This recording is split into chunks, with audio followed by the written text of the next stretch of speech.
काशीपुर गांव में हरिलाल नाम का एक बूढ़ा आदमी रहता था। वह अपने गांव के जमींदारों में से सबसे अमीर जमींदार था, लेकिन वह बिल्कुल सादे कपड़ों में रहता था और इसका एक बेटा बिरजू भी था। वह भी अपने पिता की तरह सादे कपड़ों में ही रहता था। हरिलाल वैसे तो बहुत अमीर आदमी था, लेकिन उसका बेटा बिल्कुल भी पढ़ा लिखा नहीं था। बेचारा अनपढ़ था, इसीलिए अक्सर कर हरिलाल उदास रहते थे।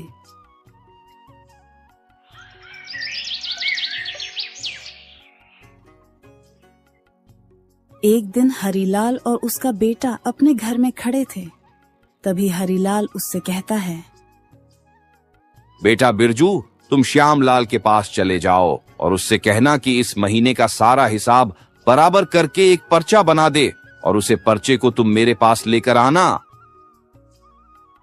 नहीं पिताजी, आप खुद चले जाइए, मैं वहां नहीं जा सकता। बेटा, तुम श्यामलाल के पास क्यों नहीं जाना चाहते? क्या वह तुमसे कुछ कहता है या फिर तुमसे कुछ पैसे मांगता है? अगर ऐसी बात हो तो तुम मुझे अभी बताओ, मैं उसे डांटूंगा। देखो पिताजी, ऐसी कोई बात नहीं है। श्यामलाल मुझसे कभी पैसे नहीं मांगता है और ना ही मुझसे कुछ कहता है। लेकिन पिताजी, मैं जब भी वहां आपका हिसाब कराने के लिए जाता हूं तो वहां खड़े लोग मुझ पर हंसते हैं और एक दूसरे को बताते हैं कि यह देखो, अनपढ़ आ गया पिताजी। मैं अनपढ़ हूं, इसीलिए लोग मेरा मजाक उड़ाते हैं। इसीलिए मैं वहां नहीं जाना चाहता। कृपया करके आप खुद चले जाइए। देखो बेटा, अगर तुम ऐसा ही सोचते रहोगे तो कल को मैं नहीं रहूंगा, तो तुम इस कारोबार को कैसे चला पाओगे? बेटा, तुम अभी से ही हिम्मत जुटाओ, तभी आगे तुम एक कारोबार संभाल सकते हो। पिताजी, आप कुछ भी कहो, मैं वहां जाने वाला नहीं हूं, क्योंकि अगर मैं वहां जाऊंगा तो लोग मेरा मजाक उड़ाएंगे और मुझे यह बिल्कुल पसंद नहीं है। पिताजी, मेरी बात को समझने की कोशिश करो कि आखिर में क्यों नहीं जा रहा। इतना कहकर बिरजू पर पटकता हुआ गुस्से में चला जाता है। हरिलाल अपने बेटे की सारी परेशानी समझता था। वह जानता था कि गांव वाले उसे कितना परेशान करते हैं, इसीलिए वह इतना परेशान और उदास रहता है और उनके सामने जाने की हिम्मत नहीं करता। अरे, मैं अपने बेटे की परेशानी को समझता हूँ, लेकिन मैं सोचता हूँ कि यह उन लोगों के सामने जाने की हिम्मत जुटाए ताकि यह उनके सामने बात कर सके और उनको समझा सके कि वह उसे अनपढ़ ना कहें।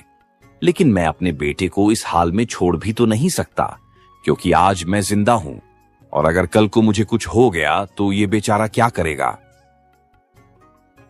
हरिलाल अपने बेटे की परेशानी को सुलझाने की सोच में डूबा हुआ था। तभी वहां इसका एक दोस्त आता है और वह हरिलाल से कहता है, अरे हरिलाल भाई, किस सोच में डूबे हुए हो? तुम तो मुझे ऐसे दिखाई दे रहे हो कि तुम कहीं गहराई वाली सोच में डूबे हुए थे। हाँ भाई, मैं बहुत गहरी सोच में डूबा हुआ था। अरे, मेरा बेटा बिरजू बेचारा अनपढ़ है, इसलिए हमारे गांव के लोग उसे तंग करते हैं और उसका मजाक उड़ाते हैं। तू मेरा बेटा उन लोगों के सामने जाने में बहुत कतराता है और मैं यही सोच रहा था कि इसको कैसे भी करके उनके सामने बात करने का तरीका बताऊं। हाँ, ये बात तो बिल्कुल गलत है। गांव वाले तुम्हारे बेटे के साथ ये गलत व्यवहार करते हैं, लेकिन छोड़ो उन बातों को, और मैं यहां एक खास बात बताने के चक्कर में आया हूं। देखो हरिलाल, पड़ोस के गांव में एक गरीब आदमी है और उसकी बेटी जवान है, तो आप अपने बेटे की शादी उसकी लड़की से कर दे तो बहुत अच्छा रहेगा, क्योंकि उन लोगों ने शादी करने के लिए हाँ कह दी है। बस अगर आप अपने बेटे की शादी उससे करना चाहो तो आप भी हाँ कर दो, तो ये रिश्ता पक्का हो जाएगा। अरे, ये तो बहुत अच्छी बात है और मेरी तरफ से भी हाँ है। मैं अपने बेटे की शादी करने के लिए तैयार हूं। अरे, किस्मत ऐसी होती है कि खुद चलकर शादी करने की बात हो रही है और जब मैं इधर उधर गया तो सबने मेरे बेटे को अनपढ़ कहकर रिश्ता पक्का नहीं किया। चलो ठीक है, अब मैं अपनी बेटी की शादी उसकी लड़की से कर दूंगा। बस अब तारीख पक्की की जाए। हाँ भाई, ठीक है, लेकिन एक बार अपने बेटे से भी पूछ लेना कि वह उस लड़की से शादी करेगा भी या नहीं। कहीं ऐसा ना हो कि तुम शादी करने के लिए हाँ कर दो और तुम्हारा बेटा बाद में मना करे, और यह सब इज्जत की बातें होती हैं। और इनमें बहुत संभल कर काम करना पड़ता है भाई। हाँ भाई, यह बात तो तुम बिल्कुल ठीक कह रहे हो। मैं आज शाम को अपने बेटे से उसकी शादी के बारे में बात कर लूंगा, लेकिन तुम भी उन लोगों को बता देना कि मेरा बेटा बेचारा अनपढ़ है, लेकिन धन संपत्ति की कोई कमी नहीं है। हाँ भाई, तुम भी बिल्कुल सही बात कह रहे हो, लेकिन तुम्हारा बेटा अनपढ़ है, ये बात उन्हें पहले से ही पता है। और उन लोगों ने ये कहा है कि मेरी बेटी को इतना अच्छा परिवार मिलेगा और उन्हें कुछ नहीं चाहिए, बस उनकी बेटी यहां खुश रहनी चाहिए। इसका मतलब उधर से रिश्ता पूरा पक्का है। तो भाई, इधर से भी रिश्ता पूरा पक्का ही समझो, क्योंकि मेरा बेटा मेरी बातों को नहीं टालेगा। और वैसे भी आज नहीं तो कल मुझे अपने बेटे के लिए उसका जीवन साथी तो ढूंढना ही पड़ेगा। ऐसे में अगर मेरी जान को कुछ हो गया तो वह बेचारा अकेले क्या करेगा। अगर उसकी पत्नी होगी तो वह तो उसके बुरे समय में उसका साथ देगी। तो ठीक है भाई, मैं आज ही जाऊंगा और उनसे उनकी बेटी की शादी के बारे में बता दूंगा कि अब तुम भी शादी करने की तैयारी करो। ठीक है भाई, अब मैं चलता हूं।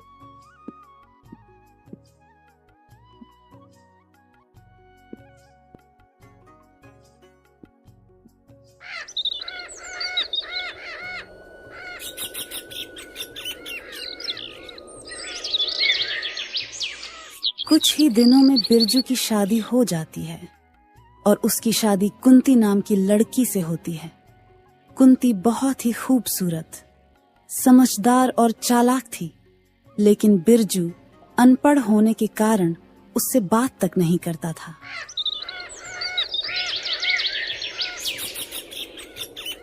एक दिन हरिलाल अपनी बहू कुंती से कहता है, देखो कुंती, तुम इस घर की बहू नहीं बेटी हो और अब तुम्हें ही इस घर को अच्छे से चलाना होगा। पिताजी, मेरी शादी तो अभी हुई है और आप मुझे इस घर की मालकिन बना दे रहे हो। लेकिन पिताजी, आप ऐसा क्यों कह रहे हो? देखो बेटी, मेरा बेटा बेचारा अनपढ़ है, इसलिए गांव वाले उसका बहुत मजाक उड़ाते हैं, तो वह उन लोगों के सामने जाने में बहुत खतरा आता है। लेकिन अब मुझे खुशी है कि तुम्हारे जैसी बहू इस घर में आई है और तुम बहुत ही समझदार हो, इसीलिए मेरे बेटे का अच्छे से ख्याल रखना। अच्छा, तो ये बात है। हाँ पिताजी, फिर तो आप बिल्कुल दिक्कत मत लीजिए, क्योंकि मैं उनके अच्छे से ख्याल रखेगी। लेकिन पिताजी, वह मुझसे बातें क्यों नहीं करते हैं? आप कृपया करके उन्हें समझाइए और उनसे कह दीजिए कि मुझसे बातें किया करें। ठीक है बेटी, मैं उसे जरूर समझाऊंगा। अरे, उसकी माँ के गुजर जाने के बाद वह अकेला रहने लगा था और उसके दिल का हाल आज तक किसी ने नहीं जान पाया, जहां तक कि मैं भी नहीं जान पाया। लेकिन बस मुझे इतना मालूम है कि मेरे बेटे को खाने में दाल रोटी चावल आलू बहुत ज्यादा पसंद है। चलो कोई बात नहीं पिताजी, लेकिन अब मैं और भी ज्यादा खुश हूँ क्योंकि आपने बता दिया कि उन्हें दाल रोटी चावल आलू पसंद है। तुम्हें आज ही उनके लिए दाल रोटी चावल आलू बनाकर रखती हूँ।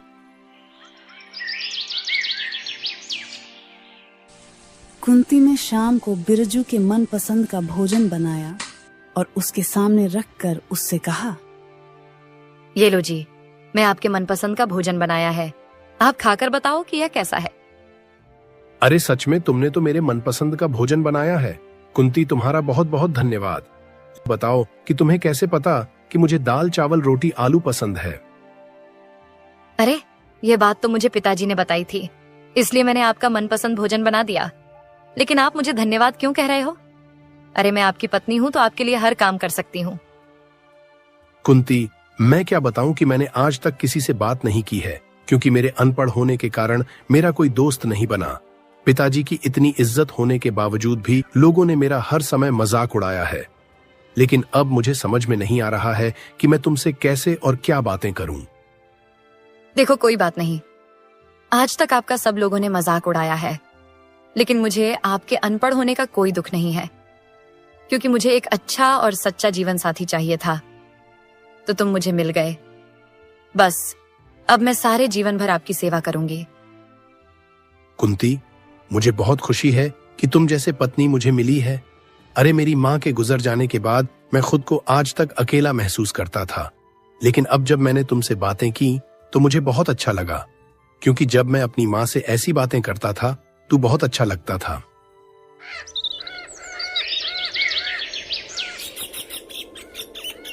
कुछ दिन बाद हरिलाल की मौत हो जाती है। दोनों की खुशी अभी शुरू ही हुई थी। तभी उन पर दुखों का पहाड़ टूट पड़ा।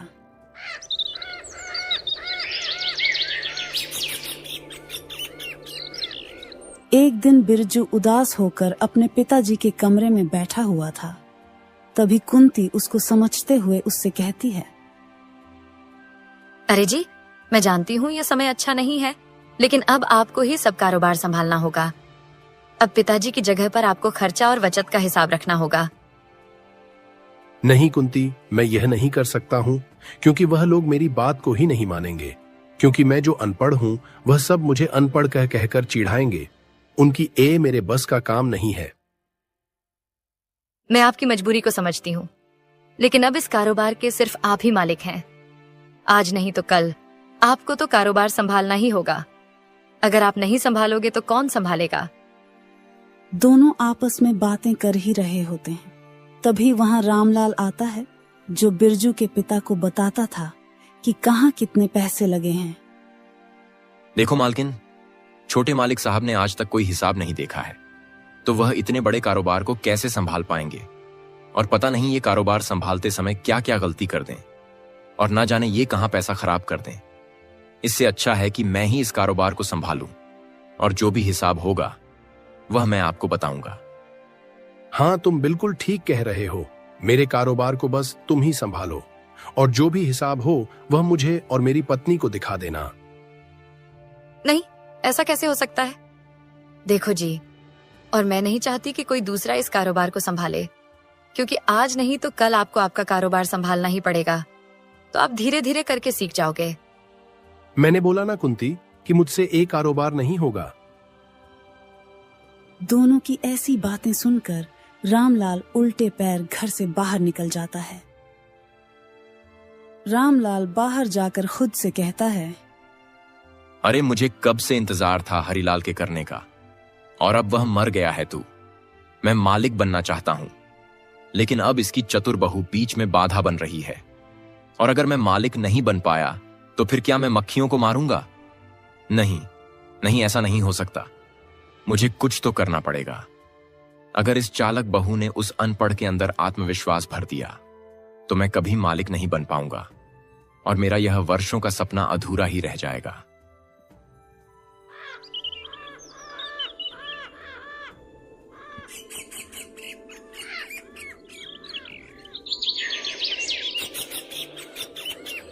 अगले दिन सुबह होते ही रामलाल फिर से बिरजू के घर आता है, और रामलाल को अपने पास देखकर बिरजू उससे बहता है। क्या हुआ रामलाल जी, आप इतनी सुबह सुबह यहाँ कैसे आए हो? क्या कोई बात हुई है या फिर और कुछ है? नहीं, कोई खास बात नहीं है।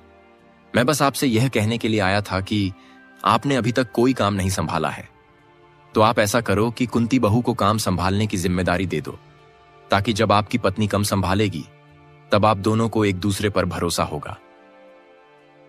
कुंती बहुत समझदार थी, इसलिए वह रामलाल की चाल तुरंत समझ जाती है।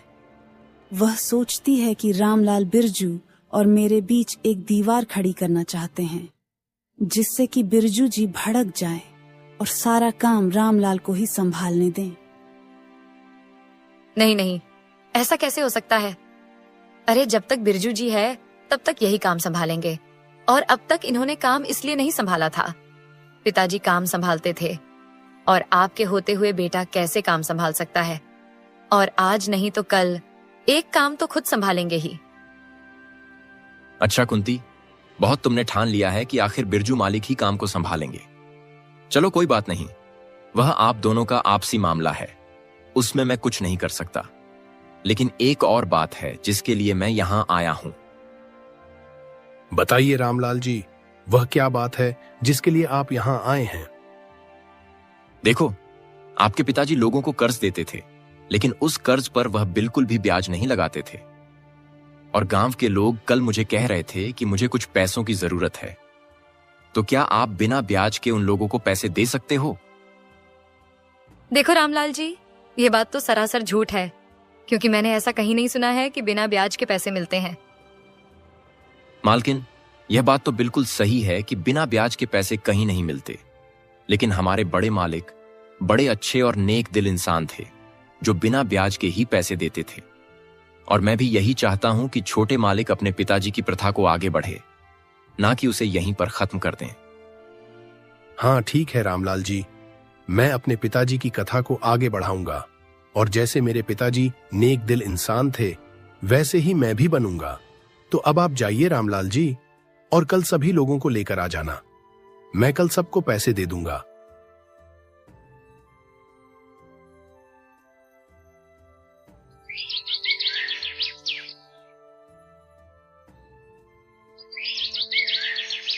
अगले दिन सुबह होते हैं। रामलाल कई लोगों को लाकर बिरजू के सामने खड़ा कर देता है। मालिक ये है, बोलो जिन्हें पैसों की जरूरत है तो कृपया करके आप इन लोगों को पैसे दे दो। मालिक, आप बहुत नेक और अच्छे दिल इंसान हैं। आपके पिता में हम लोगों की बहुत मदद की है और अब हम लोगों को और पैसों की जरूरत है, तो कृपया करके आप हम लोगों को पैसे दे दो। हाँ, पैसे तो आप लोगों को मिल जाएंगे, लेकिन आप लोग पहले ये बताइए कि आप लोगों को पैसे किस काम के लिए चाहिए। मालकिन, मुझे अपनी पत्नी का इलाज करवाना है और किशोर भाई को अपनी बेटी की शादी करनी है और भगवत भाई को अपना घर बनवाना है, क्योंकि कुछ दिनों बाद बारिश आने वाली है। बस हम लोगों को इसीलिए पैसे चाहिए। हाँ, तुम लोगों को पैसे तो मिल जाएंगे, लेकिन तुम लोगों को ब्याज नहीं देना होगा। लेकिन तुम्हें अपना घर हमारे पास गिरवी रखना होगा, तभी आप लोगों को पैसे दिए जाएंगे। हम लोग अपना घर तुम्हारे पास गिरवी नहीं रख सकते। और रामलाल, तुम तो कह रहे थे कि हम लोगों को फ्री में पैसे मिलेंगे, कोई चीज गिरवी नहीं रखनी होगी। अरे तुमने हम लोगों को झूठ बताया था। उसे आदमी की बात सुनकर दोनों समझ जाते हैं कि रामलाल की चाल थी कि हम लोगों से पैसे हड़प लें। फिर गुस्से में आकर बिरजू रामलाल से कहता है, धोखेबाज गद्दार रामलाल, चला जा यहां से और कल से कम पर आने की कोई जरूरत नहीं है। अरे तूने हमारे साथ गद्दारी की है और इन विचारों को पैसों का लालच देकर झूठ बुलवाने के लिए यहां लाया था। जहां चला जा यहां से, नहीं तो इन्हीं लोगों से कहकर